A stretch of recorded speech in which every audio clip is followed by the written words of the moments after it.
मेरे प्यारे बच्चों, कैसे हैं आप सभी? तो उम्मीद करते हैं आप बहुत ही बढ़िया होगे और सीयूईटी की तैयारी जोरदार तरीके से कर रहे होगे। तो आप भी सोच रहे हैं ना बाकी बच्चों की तरह कि किस तरीके से मैं 100% स्कोर कर सकता हूं अपने स्पेसिफिक डोमेन में। आपका चाहे डोमेन क्या हो बेटा, फिजिक्स हो, आपका डोमेन चाहे केमिस्ट्री हो, आपका जो है डोमेन मैथमेटिक्स में हो। बेटा स्ट्रेटजी हर सब्जेक्ट की अलग अलग हो सकती है, लेकिन क्वेश्चन करने का तरीका, क्वेश्चन पे स्टक होना है या नहीं होना है, किस तरीके से क्वेश्चन को सॉल्व करना है, सीबीटी क्या होता है, किस तरीके से एमबीटी होता है, सारे के सारे प्रोसेसेस आज मैं बताने वाला हूं इस वीडियो में। तो बने रहिए, ये जो 5-6 मिनट का वीडियो होने वाला है आपके लिए बहुत ही ज्यादा पावरफुल होने वाला है कि किस तरीके से आप अप्रोचेस लगा सकते हो क्वेश्चन को करने में, कॉन्सेप्ट को समझने में। ठीक है, तो आगे बढ़ते बेटा एक एक बात को करते हैं। यहाँ पे देखिए जरा, मैं पहली बात कर दूं कि अगर आप बेटा पढ़ रहे हो सीयूईटी के कर रहे हो सीयूईटी की तैयारी, क्या सर सीयूईटी की अगर आप कर रहे हो बेटा तैयारी 2023 के लिए, तो आप सेलेक्ट किए होगे कुछ डोमेन, जैसे मैं बात करूं फिजिक्स की, केमिस्ट्री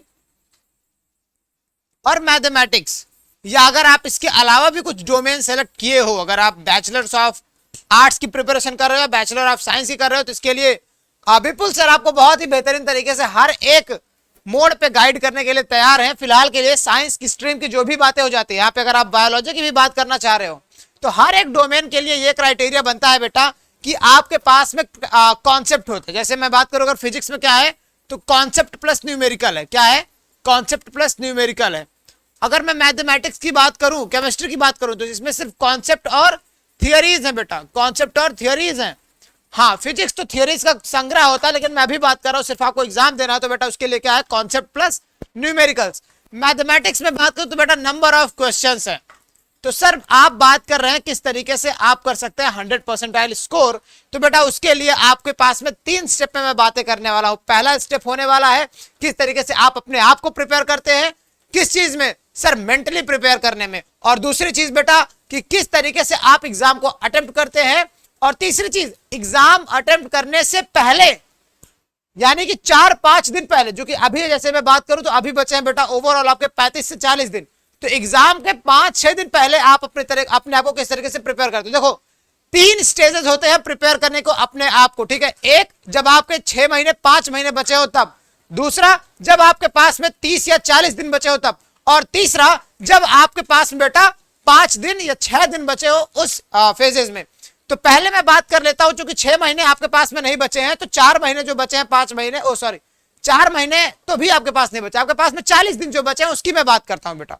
40 दिन के लिए क्या होगा कि अगर आपके पास में बेटा ये ओवरऑल 40 डेज हैं, तो आप 2-2 घंटे निकाल रहे हो और ओवरऑल सारे डोमेन्स की स्टडी करने के लिए, तो इतना जरूर दिमाग में रखना बेटा कि सारे के सारे चैप्टर्स को पढ़ना पॉसिबल नहीं हो पाएगा अब आपके लिए। लेकिन अगर आप 100% स्कोर करना चाहते हो तो ऑलरेडी काफी कुछ पढ़ के रखे हो, तो अब से स्टार्ट कर दो बेटा शॉर्ट नोट्स बनाना। क्या करना स्टार्ट कर दो? शॉर्ट नोट्स बनाना स्टार्ट कर दो। क्या सर? शॉर्ट नोट्स बहुत ही ज्यादा इंपॉर्टेंट है आपके लिए, चूंकि आप जितने भी वीडियोस आप देख रहे हो, चाहे आप बुक से पढ़ रहे हो, उसमें इंपॉर्टेंट लाइंस क्या हो, इंपॉर्टेंट कॉन्सेप्ट क्या है, उन सबको नोट करना स्टार्ट कर दीजिए। दूसरी चीज, नंबर ऑफ क्वेश्चंस की प्रैक्टिस करना स्टार्ट कर दीजिए। क्या सर? नंबर ऑफ क्वेश्चंस की प्रैक्टिस करना स्टार्ट कर दीजिए कि आप कितने ज्यादा क्वेश्चंस की प्रैक्टिस कर रहे हो।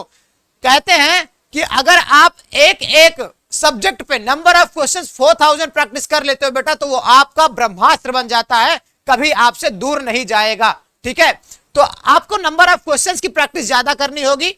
और मैं बात करूं अगर जब 5 दिन आपके पास में बचते हैं, तो बेटा उस 5 दिन में आपको वो रूटीन एकदम परफेक्ट करना होगा जिस टाइम पे आपका एग्जाम होने वाला है। जैसे मान लो कि मेरा एग्जाम होने वाला है कब, 4 से लेके 6 बजे होने वाला है, यानी कि इवनिंग में, तो आपका बेटा 4 से लेके 6 का जो इवनिंग टाइम होना चाहिए वो 100% एनर्जी से फुलफिल होना चाहिए आने वाले 5 दिनों में। इसके साथ में डाइट आपका पूरा भाई एकदम मेंटेन रहना चाहिए, क्योंकि स्वस्थ शरीर में स्वस्थ मस्तिष्क का विकास होता है, ये बात आपको पता है बच्चों। ठीक है, तो आपको करना क्या है, आपको अभी से ही शॉर्ट नोट्स बनाने स्टार्ट कर देना, नंबर ऑफ क्वेश्चन की प्रैक्टिस ज्यादा कर लेनी है। अब बात करते हैं अंतिम चरण में, दैट इज क्या होता है एमबीटी और सीबीटी। तो एमबीटी का मतलब होता है मोबाइल बेस्ड टेस्ट, और सीबीटी का मतलब होता है बेटा कंप्यूटर बेस्ड टेस्ट। अगर हम बात करें, आप बेटा एनटीए की ऑनलाइन एग्जाम में बैठने जा रहे हो, है ना, वहां पे आपको क्वेश्चन पे जैसे ही आप क्लिक करोगे, आपके पास में वहां पे लिमिटेड टाइम रहेगा, यानी कि 45 मिनट्स रहेंगे। वहां पे आपको कंप्यूटर में क्वेश्चन को देख के नीचे अपने आप को नीचे सॉल्व करने होंगे। तो इसकी बेटा कई ज्यादा प्रैक्टिस की रिक्वायरमेंट्स होती है, ठीक है। तो इसके लिए आप अभी से ही आदत बना लो कि मोबाइल बेस्ड टेस्ट देने की, या कंप्यूटर, अगर आपके नजदीकी कोई साइबर कैफे है बेटा, तो जाके आप कंप्यूटर बेस्ड टेस्ट देने लगिए, ठीक है। वहां पे आपका क्या है, मॉक टेस्ट आपको मिल जाएंगे। आप अगर CUET.samarth.ac.in की साइट पे जाते हैं तो मॉक टेस्ट यहाँ पे आपको कई सारे मिल जाएंगे। तो आप क्या करिए, CBT जितने भी होते हैं यानी कि टेस्ट कंप्यूटर बेस्ड, आप वहां पे दीजिए, मॉक टेस्ट दीजिए, ओके। तो ये सारी प्रैक्टिस जब आप दबा के कर लेंगे ना, तो आपको कोई रोक नहीं सकता 100% स्कोर करने में। एक बहुत ही इंपॉर्टेंट चीज मैं आपको बताना चाहूंगा बेटा, 100% स्कोर करने का मतलब बिल्कुल भी नहीं है कि 100 क्वेश्चंस आपको करके आने हैं। मतलब 100 क्वेश्चन मतलब कि 100% क्वेश्चन करके आने हैं। जैसे अगर आपके पास में बेटा क्या है, अगर आपके पास में 50 क्वेश्चन दिए रहेंगे जिसमें से 40 क्वेश्चन करने रहेंगे, तो इसका मतलब ये बिल्कुल नहीं है कि आपको 40 के 40 क्वेश्चन करके आने हैं। 40 के 40 क्वेश्चन करने के चक्कर में पड़ोगे बेटा आप, तो आपका 100% नहीं हो सकता, माइनस में भी चला जाए, ठीक है।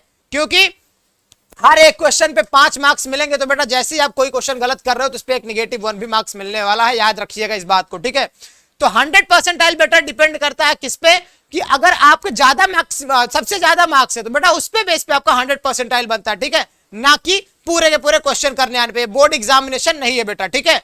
तो इस तरीके से आपका 100% डिफाइन होगा कि आपका मैक्सिमम मार्क्स कितना है। तो क्वेश्चन करिए, हमेशा कोशिश करिएगा कि अगर आपके पास बेटा जैसे 1 2 3 4 5 क्वेश्चन दिए गए हैं, पहला 2 क्वेश्चन आपको स्टक कर रहा है तो जस्ट तुरंत उस पर रुकना नहीं है, आगे बढ़ जाओ तीसरे क्वेश्चन को देखो। और आपके पास में एक विजुअलाइजेशन होती है बेटा, पढ़ते पढ़ते क्वेश्चन की प्रैक्टिस करते करते एक ऐसी विजुअलाइजेशन आती है कि आप क्वेश्चन को देखो, 3 सेकंड तक देखो और आपको पता चल जाता है कि ये क्वेश्चन आपसे हिलने वाला है कि नहीं हिलने वाला है, या हिलने वाला है तो कितनी देर में हिलने वाला है। ये बात सबके अंदर हो जाती है, ठीक है। अब आपको पता है कि होगा नहीं, लेकिन काश ऐसा हो जाए कि मैं कैलकुलेशन करता रहूं तो सॉल्व हो जाए, तो बेटा उस झंझट में नहीं पड़ना है, नहीं तो आपके बेटा +5 तो आएंगे नहीं, -1 अलग से चले जाएंगे। कहते ना खाया पिया कुछ नहीं और ग्लास थोड़ा 11 आना, तो वो काम नहीं करके आना एग्जाम में। हर तरह से हमें प्रिपेयर होना है, इसीलिए कह रहे हैं कि क्वेश्चन को देखो, 3 सेकंड में पता लग जाए कि कर पाओगे या नहीं। ऐसी एबिलिटी तभी आएगी जब आप नंबर ऑफ क्वेश्चन की ज्यादा प्रैक्टिस करोगे। फिर से कह रहा हूं, शॉर्ट नोट्स बनाओ, नंबर ऑफ क्वेश्चन की प्रैक्टिस करो और CBT या MBT टेस्ट की प्रैक्टिस करने लग जाओ बेटा। बस इतना कर लो, आपके लिए 100% बहुत दूर नहीं है। फिर से एक बार, 100% मतलब 100% क्वेश्चन करके आने हैं, ये बात गलत है, ठीक है। तो मैक्सिमम क्वेश्चन आपको अटेम्प्ट करके आने हैं, निगेटिव मार्किंग के चक्कर में नहीं पड़ना है, ठीक है बच्चों। तो पढ़ाई करते रहे, wish you all the very best. ये रही थोड़ी बहुत इंफॉर्मेशन आपके लिए जो आपके लिए सहायक हो सकती है। मिलते हैं अगले किसी ऐसी वीडियो में, बाय बाय।